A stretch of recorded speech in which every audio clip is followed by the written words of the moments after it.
Indonesia saat ini tengah berada pada situasi politik yang tidak berapa stabil. Sebab pada 14 Februari 2024 ini, Indonesia akan melaksanakan pilihan raya umum atau biasa disebut pemilu, pesta demokrasi yang dilaksanakan 5 tahun sekali ini untuk menentukan presiden yang baru. Seperti kita ketahui bahwa Presiden Joko Widodo atau akrab dipanggil Jokowi telah menyelesaikan 10 tahun masa jabatannya atau jabatannya sebagai Presiden Republik Indonesia. Di Indonesia, Presiden hanya boleh maksimal 10 tahun memegang kekuasaan. Maka, selepas Presiden Jokowi, Indonesia harus menentukan pilihannya untuk presiden yang baru. Dalam pilihan raya 14 Februari nanti, Indonesia tidak hanya memilih pasangan calon presiden dan wakil presiden saja, tetapi juga memilih anggota DPR, DPD, DPR di provinsi, dan DPR di kabupaten atau kota. Dalam surat suara atau kertas undi pilihan raya, rakyat Indonesia akan coblos atau cucuk kertas undi dengan paku dan dialaskan bantal kecil. Kalau di Malaysia, ini teman-teman akan pangkah, tapi kalau di Indonesia, kami akan cucuk.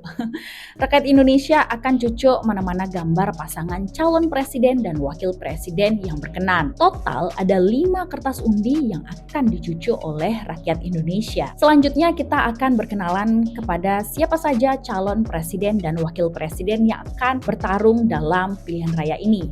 Tahun ini Indonesia memiliki 3 calon presiden dan wakil presiden. Nomor urut pertama ada Anies Baswedan atau nama lengkapnya adalah Anies Rashid Baswedan dengan Muhaimin Iskandar. Anies Rashid Baswedan atau sering dikenal dengan Anies, backgroundnya adalah di bidang akademik atau pendidikan. Tahun 2014, Presiden Joko Widodo pernah melantik Anies sebagai Menteri Pendidikan dan Kebudayaan pada kabinetnya. Kemudian pada tahun 2017, Anies memenangkan pilihan raya Jakarta sebagai Gubernur Jakarta dan pada tahun 2024 ini menjadi calon presiden. Pasangannya pula untuk wakilnya ada Muhaimin Iskandar atau sering dikenal dengan Caimin. Tahun 1998 adalah karir politiknya dimulai. Jabatan terakhirnya adalah Wakil Ketua Dewan Perwakilan Rakyat atau Parlemen di bidang kesejahteraan rakyat pada tahun 2019 hingga 2024. Selanjutnya nomor urut kedua ada pasangan calon presiden Prabowo Subianto dan wakilnya Gibran Rakabuming Raka. Calon presiden Prabowo Subianto memiliki background militer. Saya yakin rakyat Malaysia tidak asing dengan nama ini karena memang banyak karir dalam politiknya. Tahun 2014 dan 2019 Prabowo pernah mencalonkan diri sebagai presiden pada pilihan raya melawan Jokowi.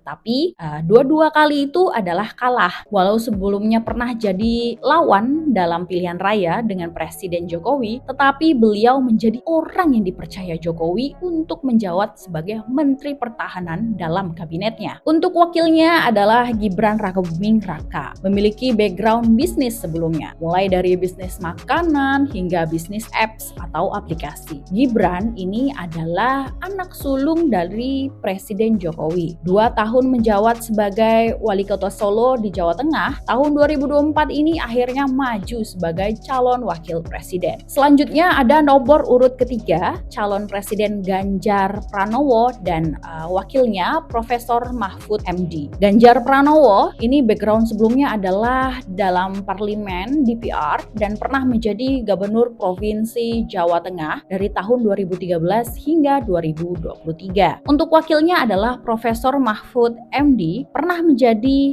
Menteri Koordinator Politik Hukum dan Keamanan tahun 2019 hingga 2024. Salah satu alasan turun dari jabatan kabinet Jokowi adalah karena keikutsertaannya dalam pilihan raya sebagai calon wakil presiden. Sebelumnya, beliau juga pernah menjabat sebagai ketua dan hakim dalam Mahkamah Konstitusi Republik Indonesia tahun 2008 hingga 2013. Itulah nama-nama dan background calon-calon presiden dan wakil presiden Indonesia yang akan maju dalam pilihan raya tahun ini. Sebab ada 3 pasangan calon, jadi jika dalam pilihan raya 14 Februari tidak ada suara rakyat yang berhasil mereka dapatkan di atas 50%, maka satu calon suara terendah akan didiskualifikasi dan 2 calon lagi yang teratas ini akan maju kembali ke dalam pusingan pilihan raya yang kedua. Jadi akan ada 2 pusingan jika tidak ada yang mendapatkan mendapatkan 50% suara rakyat. Sebab syarat menjadi presiden di Indonesia adalah harus dapatkan suara rakyat di atas 50% dalam pilihan raya. Karena ini ada 3 calon, kalau 2 calon saja senang. Jadi siapakah presiden baru Indonesia yang akan datang melawat Malaysia tahun ini? Kita lihat nanti keputusannya. Selama ini Asyik Indonesia aja yang banyak kali terima tetamu PM baru Malaysia. Sekian dan terima kasih.